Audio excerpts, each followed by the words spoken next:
In the case of Dr. York, the media portrayal is that there were hundreds of children that were violated. The federal government wants you to believe that child after child testified against Dr. York. This is definitely not the case.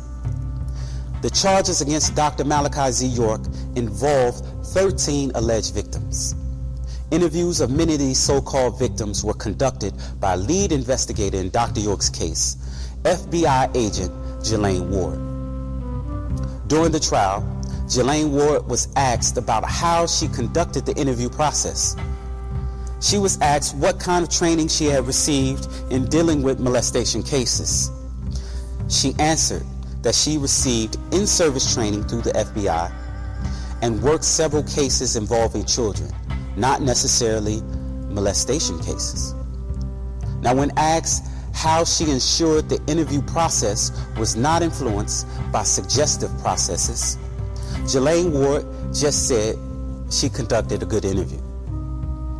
Now, according to the state of Georgia, Office of the Child Advocate for the Protection of Children, in their minimal standards protocol, it states, when conducting an interview, the officer should ask only basic, non-detailed questions, and a more detailed interview will be deferred to the Child Advocacy Center or a trained interviewer.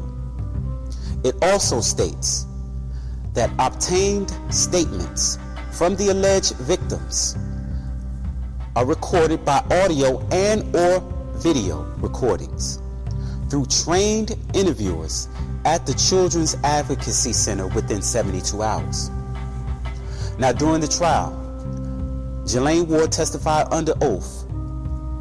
When asked if the interviews conducted were recorded by audio or video, she answered no.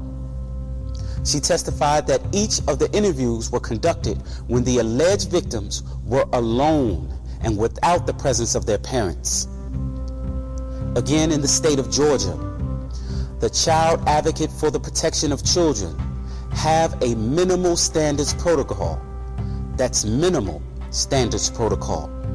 On the stand, Jalaine Word was asked if she was familiar with the minimal standards protocols. She responded that she was not necessarily familiar with the Georgia protocols versus the Florida protocols, but she was familiar with the forensic interview specialist protocol of videotaping the interview.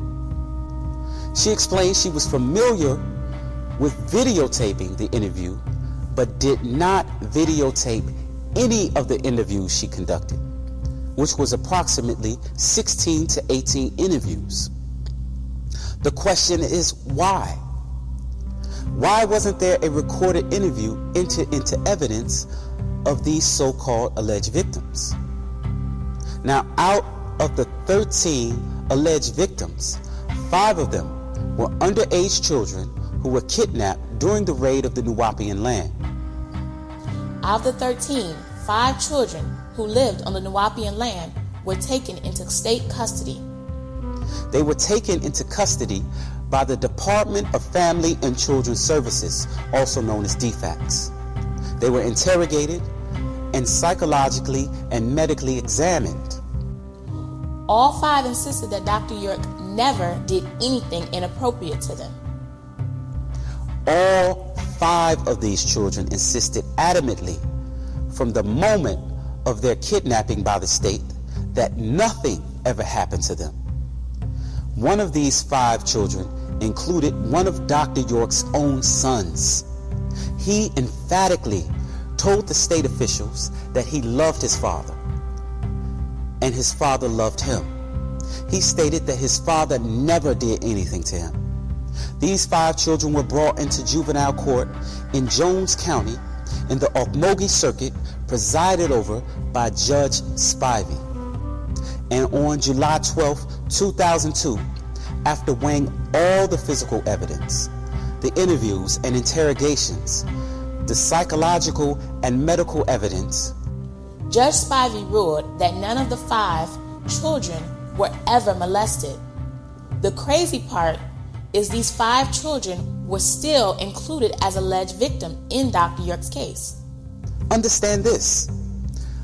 They all said nothing happened to them. DFACS and the juvenile court in Jones County proved nothing ever happened to them, and they were still listed as alleged victims.